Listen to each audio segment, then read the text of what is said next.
Welcome to the Genre Fiction Podcast. Today, Harry Colfer here speaking, and we've got my friends Jack Roney, or Jacques if we could go with Jacques Roney, and Bryn Smith.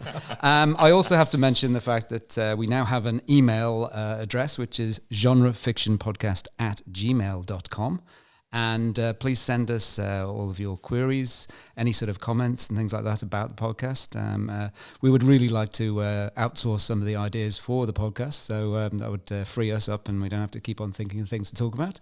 Hurry up and give us some ideas. Yeah, answer some questions to people. That would be really useful. Anyway, today's podcast we're going to be talking about points of view with respect to your characters in your books and other aspects along those lines. So who would like to start off? Not me. I guess I better because I was the one that kind of... Yeah, you're the one who came up with it, so you can go for it. So I'll start with a question maybe for us and for the viewers to start conversation. It's more about when you are writing a manuscript, particularly for a full-length novel, determining who is going to be telling your story, who is your narrator. The first decision to make is, am I talking first person or third person limited, where we are talking from the points of views of different characters at different points in time. Obviously, for writers who are still learning the craft, we need to be careful that we're not guilty of head hopping within the same scene or chapter. The golden rule is if we are going to use different points of view, that different characters will be telling the story, that we need to either have a scene break or do it in a different chapter, and we do not want to fall into the trap of explaining the inner thoughts of different characters from one sentence to the next. You can do it, but you have to be really careful and clever with it. Otherwise, it doesn't work because it just confuses who the hell you're talking about. There is the one sort of caveat to that is you can have the omnipresent sort of narrator who is just watching everything that's going on and is aware of everything. But if you start writing from one character's point of view, you can't be talking about things that somebody else is seeing from a different angle.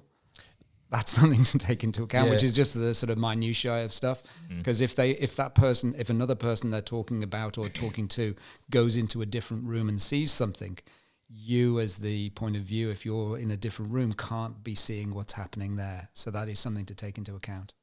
And I've decided to use third person limited for my crime series. It gives me the option if I want to jump from the detective telling the story from his point of view, and then every now and then I'll jump ahead into the killer's point of view, and I think it's a really good way of sort of changing the pace of your story and immersing your readers into the head of your killer. So that's why I've chosen to do that third person and third person limited, as opposed to my other standalone book, which is pretty much every scene is told from the same character. So I've written that in first person, so that Toby McIntyre is in every scene, so he is able to narrate the entire book. You know, I've noticed with POV selections for writing is that the criterion for deciding what kind of POV you're going to use will always be on the basis of what does the character need to know to keep the plot going forward, and what does the reader need to know to stay interested. Because if you have a thriller with an omniscient POV, you're going to be giving away too much too quickly. And the whole point of a thriller, you know, especially a crime thriller where it's about uncovering the identity of a killer or uncovering some kind of case, is you sort of drip feed information to the character as they investigate and the reader so that they can figure out themselves if that's the way you're inclined, because you don't always have to give them the clues to figure it out, but you can give them some clues to figure out the killer themselves if they're especially switched on.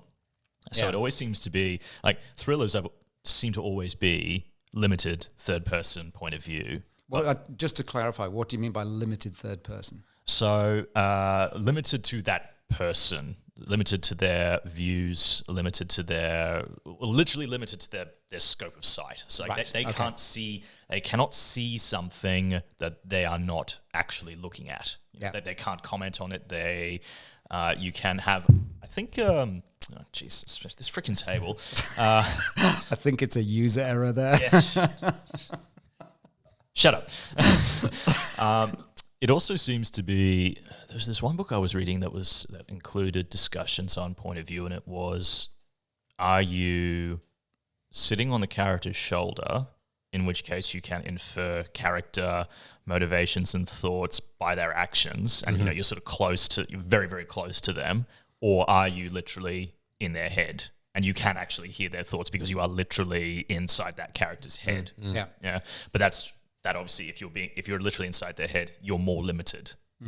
So there seems to be a trend where if you're doing a thriller, you have to limit the POV so that you don't give away too much too soon. But in other genres, if you're doing, say, fantasy or science fiction or something like that, where it's not about drip feeding information slowly, you seem to see the omniscient more. Yeah. I remember. I think a vast majority of the books I read as a kid and forward would have been third person, and I think the first time I came across a first person book was Scarbetta's series, the pathologist. Patricia Cornwell, the case Scarpetta, yeah. And I was like, oh, it's all in I don't know whether I like that, which is so ironic because that's what I've ended up writing in for most of my stories is first person. But it does allow you to talk more about feelings, about how something that they see is impacts them as a person, because you are actually writing from their viewpoint. So that does help with having those just sort of general feelings rather than trying to describe it from somebody looking at them and how their expressions change. It's more of a case of you can actually have that conversation inside their head and how they're feeling and how they're coping with that scene. You can have them lie as well. Being in a different emotional state than what their expressions and actions would explain. Yes. Yeah, and I love that when it's in first person and the author will kind of verbalize the character's thoughts, but then they will say something that contradicts what their thoughts are, which is really clever, which really immerses you inside the head of that character because you know what they're thinking, and as we all do, we often think one thing and say the other. Whereas if it's more the omniscient or omniscient, which is basically getting a feel for what a person's feeling by their external actions, you're not so much inside their head. So I think the first person really lends itself to really immersing yourself, as you said, Bryn, inside the character. What are they thinking versus what are they saying? What are they acting? I also think first person is good for where it's very your protagonist is at the heart of the story, and it's about the journey of your protagonist and how they're changing and their journey, where it's about them. Whereas a lot of your other stories might be there's multiple players and multiple characters, and it's important to tell the story from the different points of view.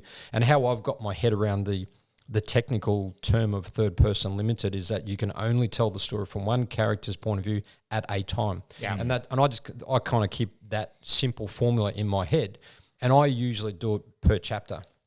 I find that's neater rather than going from scene to scene within the same chapter. I'd prefer to just keep the same point of view. Again, if I'm going third person, I'm only talking from the point of view of a particular character. Maybe next chapter I'll move to someone else. What do you guys think of the idea that first person seems to be more for stories that have deep inner emotional journeys? Yes. Because you get to feel the emotions of the character more, and third person stories are more for externally action-driven stories. So not necessarily action as in guns, car chases, and explosions, but a more event-based plot. Yes. Yeah. I don't know. I mean, you can, going back on what I've said about being the first person, you can have a lot more emotions. You can describe the emotions in third person of how that person's feeling. It's less immersive, but you can still feel. Yeah, because I'm trying to do more emotional description of characters, and I find it really challenging to do in third person limited. Yeah, I haven't figured out that part yet. You can do it, but it's limited. But you can still do it. I don't know. I mean, I think because when I started writing, the Dead Regular was my first go at fictional writing, and I wrote scenes from in third person, which are for sort of other characters. And when I got onto Jono, because he may have some aspects of my personality involved, it was so much easier to write it as if it was me, and then I would just be able to just write how I was feeling, how I was doing, and stuff like that. You'll just slip into the character much more easily. It was a lot easier to slip into the character. I mean, it wasn't too far removed from. I mean, he does the things I would love to be able to do, and says the things I'd love to be able to do, and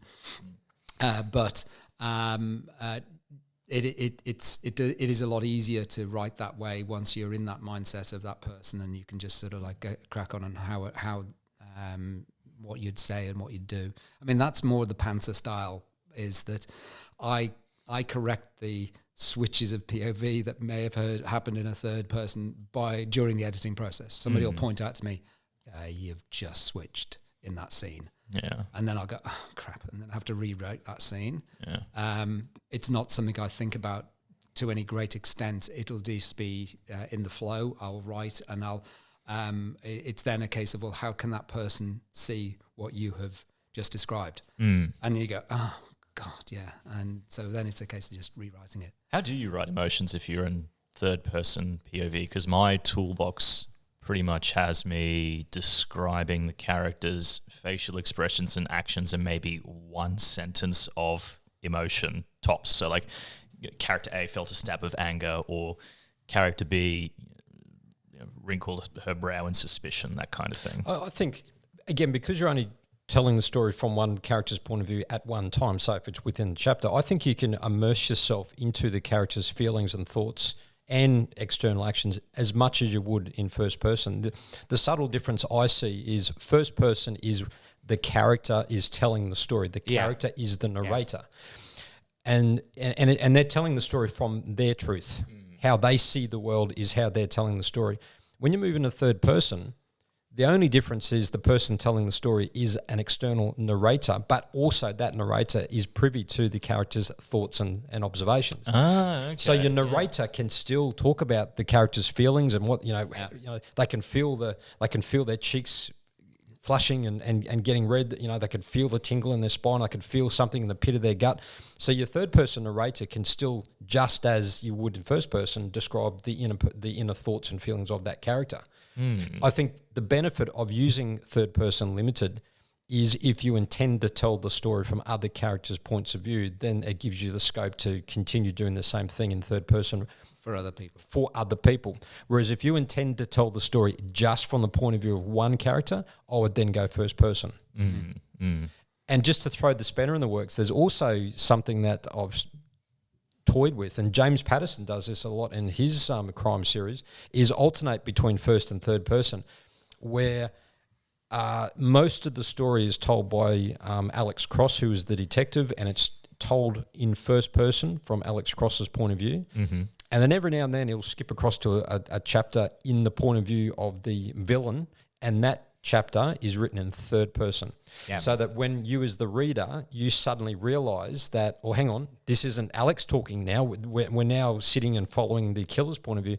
But the change in point of view is just enough to adjust your brain to say this is a different character, rather than going into first person for the killer.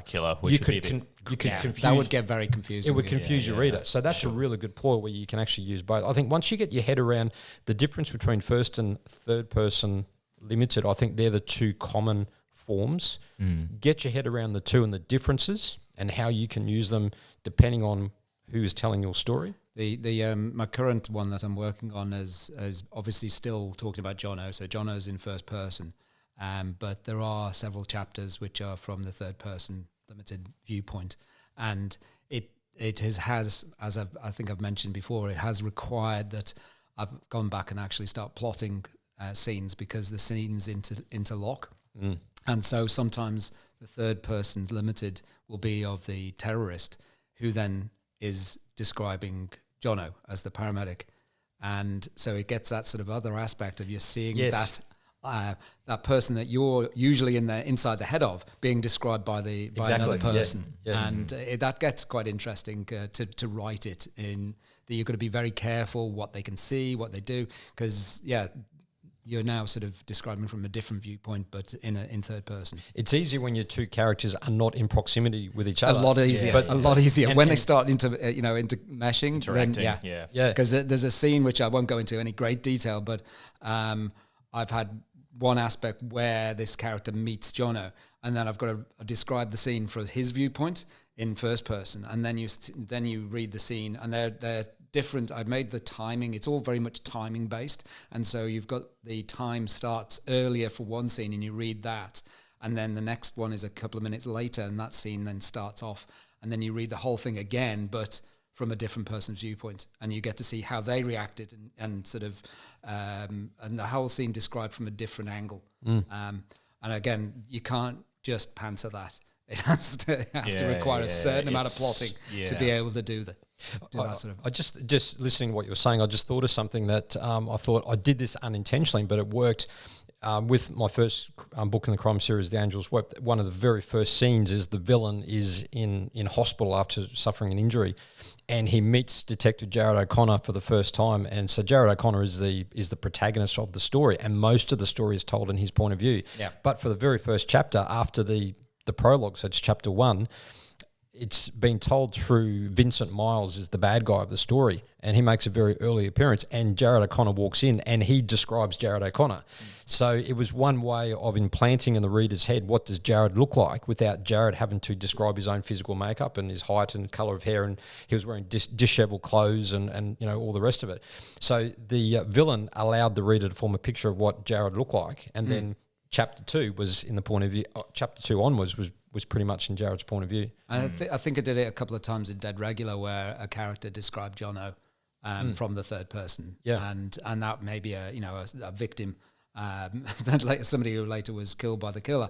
You've got them describing Jono as this sort of like smart ass paramedic who walked past and made some flippant comments, and you get a different aspect. So it allows you to perhaps sort of make your character a little bit more three-dimensional by having different people's viewpoints about them and how they look and how they interact. That gives you a little bit more sort of structure to your character. I don't know. Yeah, and they talk about the unreliable narrator as well. That again, lies to you. Yeah, so whoever's telling the story they're telling their truth. And their truth and their perceptions might be different to the perceptions of another character. So it's interesting to play around with that as well by changing your points of view.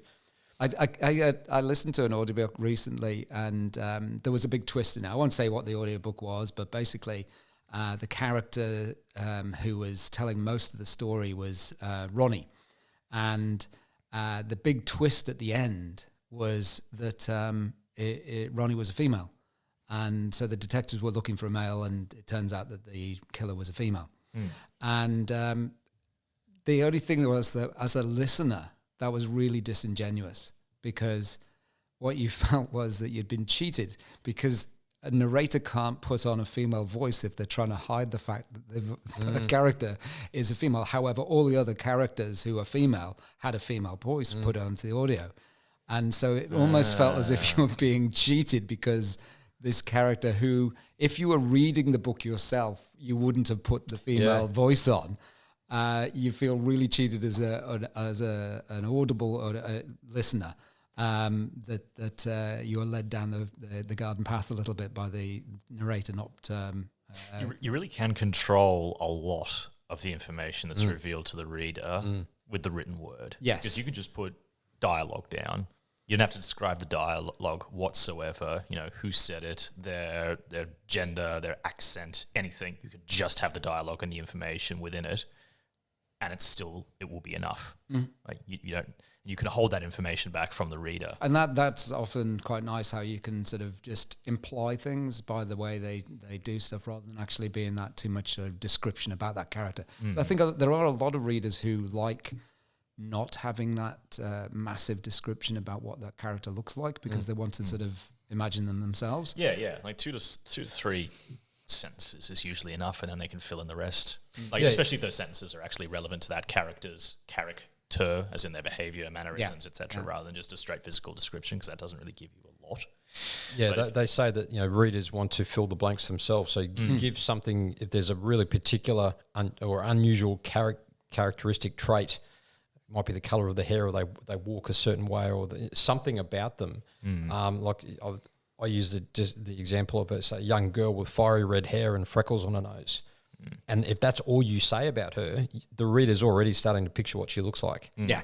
And it's enough. Those are It's enough enough. distinguishing features for the reader to create a mental picture in their mind of that character when they are interacting with the physical environment or with other characters. Yeah. Yeah. So just getting back to our point of view conversation, my question for both of you then is, how do you select? So if you are changing your point of view, so you say third person, limited, so where your story has been narrated by different characters at different points in time, how do you choose who is going to narrate a particular scene?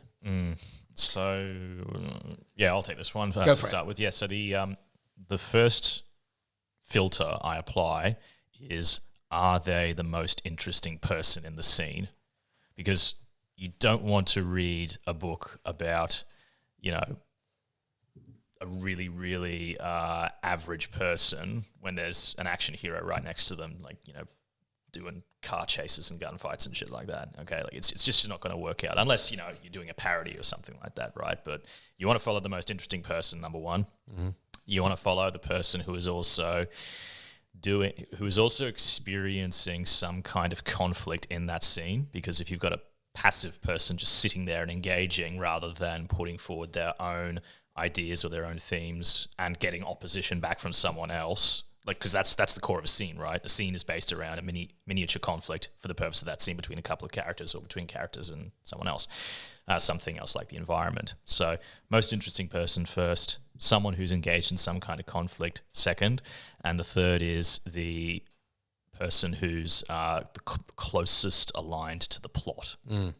Because, like, I'll actually show. This is something that I did when I was writing. You can't show on a podcast. No, but I can. they will imply it through. Oh, right, through okay. your I just want to reactions. Also, clarify. like, I can put it up on the audio. We can put it up on the video as well, because I can just Photoshop it across. But like, Yeah, remember that post on Instagram I put up about these. These are each characters, and these are each column is a character with all the chapters they're in.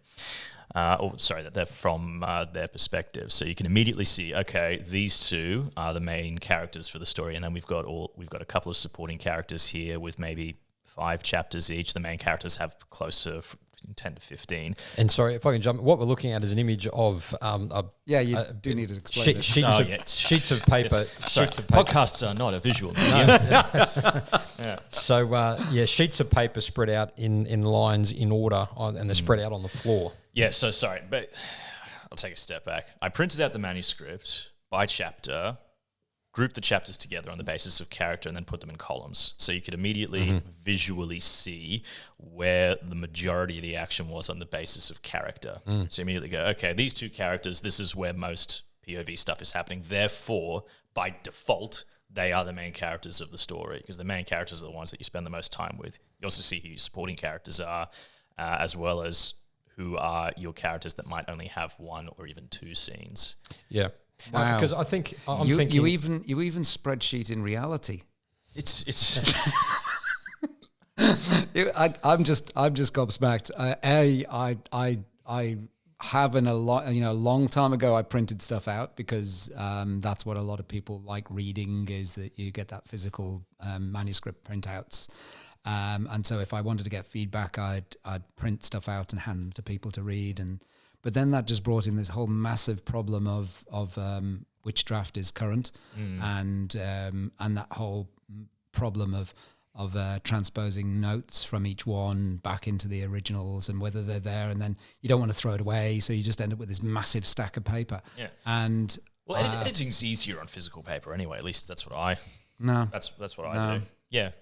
Because it's Disagree. It's a different. If you're on a screen, you're in the same mindset as you are when you're yeah, writing. but if you it's have on a big enough physical screen, paper, if you've got a big enough screen, you can edit. And what I've mentioned it before, I think that I use a software called Beta Books, and so I get the beta readers sort of feedback that comes in on, and so I'll split the screen, have all of the comments that somebody's written about it, and then I can bring up the Scrivener file with the actual manuscript, and then I can just correct it across. You're using too much technology for me. Well, I'm just like Microsoft Word and printing. Yeah, that's it. I'm feeling I might have to intervene here and separate you two. This is fun. But anyway, look, my point is that also that illustration shows, okay, do any of these characters, can we consolidate this? Is that too many POV characters? Because you might have all of these different characters in your book, and they might be someone that you only spent one chapter with. So you have to ask the question,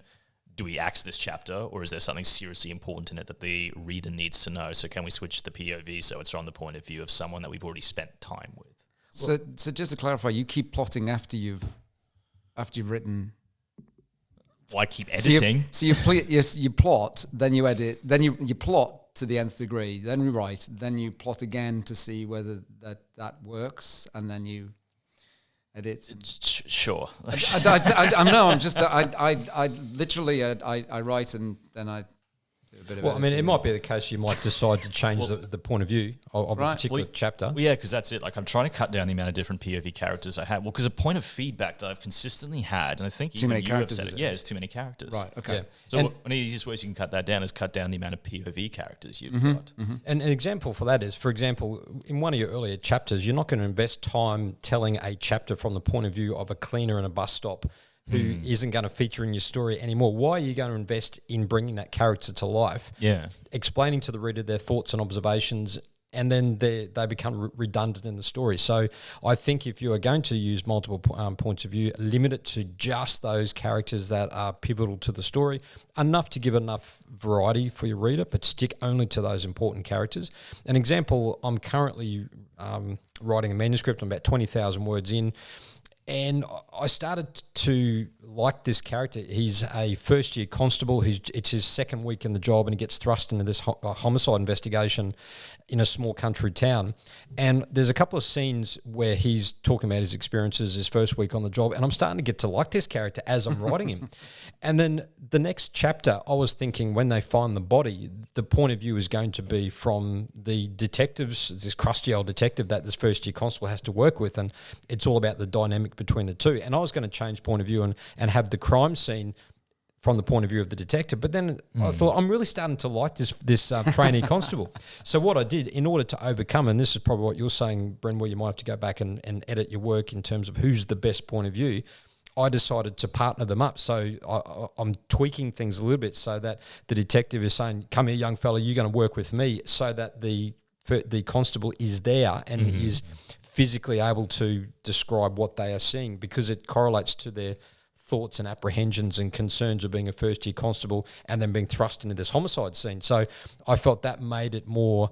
it brought that chapter alive, because it's better being told by the trainee police officer than it is from the experienced detective. It just gives a different angle. Yeah. So that's why I chose to tell the story from that particular character's point of view. Yeah, yeah. And Harry, you might know this, might not know this because, you know, like, well, jokes aside, like, your work is mostly from the point of view of the one guy, right? Yeah. So it'll be, you know, obviously I'll have to get more into that sort of aspect of multiple.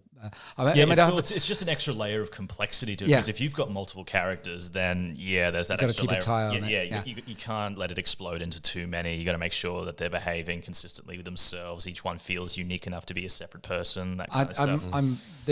My latest one, the third book in the Jono series is High Acuity, and that is a terrorist plot, and so obviously nobody knows other than terrorists what's happening in their sort of world. Yeah. So I have to have them as a different sort of theme running through. So they, and the idea that I have at the moment is that each chapter will start with the POV.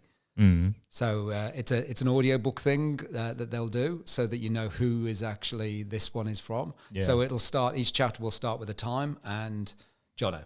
And then you'll get nice. Then if there's somebody, if there's another character in there, it'll be their name, and then you've now from a different point of view. Yeah. Even if it's a little bit more sort of less tight than the limited version of the third person, it's more of a case of this is the main character in the scene, and now you know who we're talking from.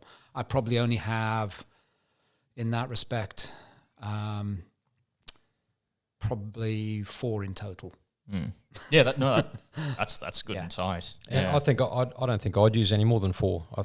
The thing that I've got is that the problem at times is that only one person is in that scene, so you can't really write it from Jono's viewpoint because he's not physically there. So you know, if you've got there's a businessman in a bar, and he's before he gets on the flight, and he's an integral character. but most of the time it's not from his point of view. But it has to be from his point of view when he's in the bar, because he's the only goddamn person there. So you've got to add that in. So But is that introducing that character, or is there critical information in that scene that has to be given to the reader? It's critical information. Yeah. So you got to have to have it. Yeah. There's no other way around it. Yeah. Another technique I've seen, and this goes back to what we were talking about before, we've got two characters and they're in proximity with each other, and whose point of view are we going to use? I've seen books where, say, there's a man and woman together, and one chapter is from the man's point of view, so it's third person limited from his point of view, and then the next chapter is in her point of view. Yeah. And it's interesting for the reader. For me, the decision really should be, as the writer, the decision is what's going to maximise my reader's experience. And if you've got to say a dynamic which is particularly about two characters, and there's a lot of stories which there's only two characters in the entire story. Yeah. You don't necessarily know what a character's thinking based on what they're acting. Sometimes their mannerisms and what they say contradict what's going on in their head. So by alternating points of view in different chapters, you get more of a holistic view of this is what he thinks and how she's responding. She could be lying to him by what she's saying and her body language, but she's thinking something else. So the next chapter is from her point of view, and you really get a more honest appraisal of what her thoughts are. Yeah. So really, for me to kind of full stop it from my point of view, as long as you are maximising your reader's experience, that should be the ultimately the criteria that you're using and making these decisions around point of view. And Harry, you talked about it earlier. Like, it's very helpful to signpost things by saying, at the start of each chapter, if it's from the point of view of a different character, or if you have different character chapters, you have character name at the very top. So that makes it very clear, okay, we are in this person's head or on this person's shoulder for this scene. Game of Thrones did it with, hopping through multiple characters, but you had the name of each character at the very top of the chapter. In Leviathan Wakes by James S.A. Corey, there was only two POV characters. It was Detective Miller and James Holden, and just at the end of each chapter, that it was constantly hop between those two, but only those two. And at the above of each chapter was Holden or Miller. So very clear who you were in, whose head you were in that chapter. Yeah, I mean, I'm doing it for the High Acuity's completely time based, and so each chapter will be a time, and then the next, and underneath it will be who's the POV. So. I didn't want to just have a chapter header with a time. Are you going to do like timestamps or like full date time groups? It's all happening in within about 12 to 15 hours. So it's just a time. Yeah, okay. AM, PM. Yep. That's it. Yeah, okay. So we'll see how it goes. It might all change in the edit, so we'll see. Well, if it's date time group, that's something that official military and I think police use date time groups as well. What do you mean? So basically they will use a single block of text which conveys the date of the incident, the time, and even the time zone. So, for instance, we're in kilo time at the moment. Lima is daylight savings. Zulu is, I think, like Greenwich Mean Time. Right. It's all happening in Brisbane at within 14, 15 hours. Yeah. Okay. So, all within sort of... It's all in the one time zone. It's all in one day. Yes, it's all in one day and within one time zone. Yeah, okay. They do sort of enter New South Wales, but that's part of the story. No, why would you go there? Well, they're on a plane, but anyway. Yeah. Okay. That makes sense. They are flying somewhere. Yeah. Anyway. Any further things we want to add to this discussion on POV? No, I'm good. I think we've covered most things. It's down to me now to remind you to please take the time to leave some comments, like and tell everyone about our podcast. And obviously I do have to thank the Fellowship of Australian Writers Queensland for providing us this wonderful podcast equipment. Thank you very much. See you, everyone.